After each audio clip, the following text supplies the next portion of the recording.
Hello, Vac fans. I'm going to call this video something like Debunking Vacuum Salesman's Myth number 352. I just kind of made up the number.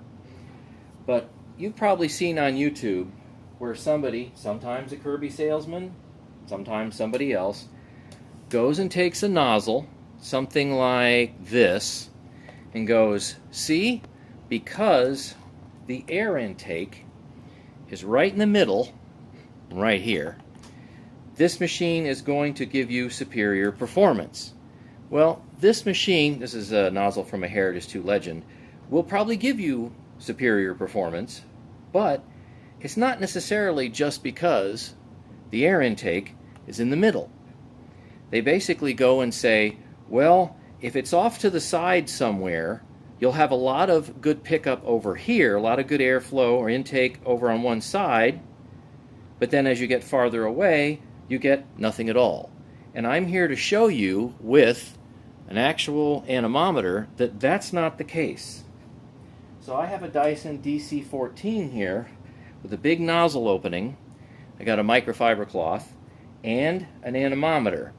And we're going to use this so I can show you that air, as you place something over it, well, you wouldn't normally try to vacuum up a microfiber cloth, but let's imagine that's carpet.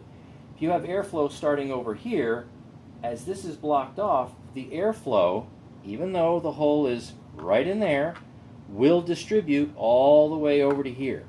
Now, it's not perfect. It's not as good as one that's in the middle, but it's going to be better than you think. So let's see. Let's turn this on, and I'm going to change the units to something fun. How about miles an hour? So right now, you should see 0.0, and this is 0.0 miles an hour.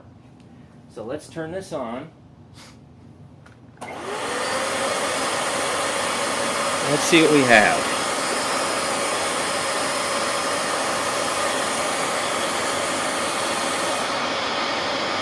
Alright, that's going to be maximum airflow, and you can see that's about 9 miles an hour, 9.4 miles an hour, 9.6, 9.8, hey, maybe we'll hit 10. So now I'm going to go over to the middle, right, and see what that's going to run. Alright, we're getting about 3 miles an hour. Now I'm going to go all the way over to the side, and we're getting essentially 0, and you would kind of expect that. So what happens if I block off the side generating the airflow? So I'm going to block off this right here.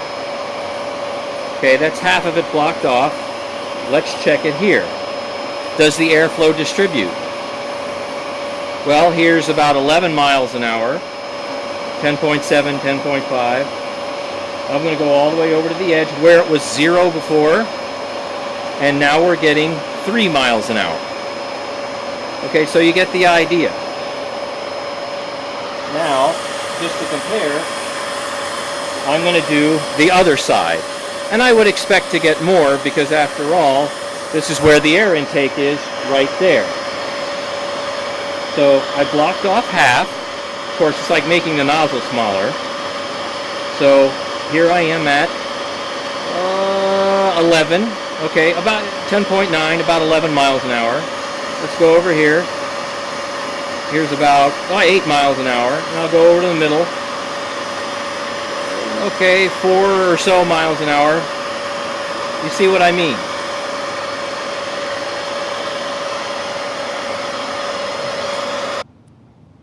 Okay, so to review with the motor off, so now hopefully you can hear me better.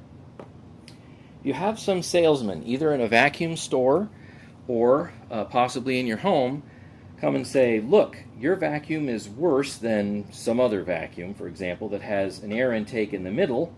It says, well, your air intake is way over to the side, so you'll get good pickup here, you'll get a little bit here, and you'll essentially get nothing here. I mean, that's what they're insinuating. They're saying this side all the way over here just isn't going to pick up much. That blatantly, patently, completely is not true. You've seen, as we actually move the cloth across the sides and use an anemometer that you see that there is plenty of airflow even way over here. It's tremendous. Now, is it better to have it in the middle, like I mentioned before? Yes, that is going to make life more perfect, or more betterer, to use perfect English. But you will get plenty over on one side. And you've even seen the reviews where I've done flour tests with this. And guess what? Even this particular machine, or any of the other machines, they pick up about evenly all the way across. So what do you think? Maybe we'll have some more vacuum debunking myths in the future, depending on what you guys tell me in the comments section. Until next time, bye-bye.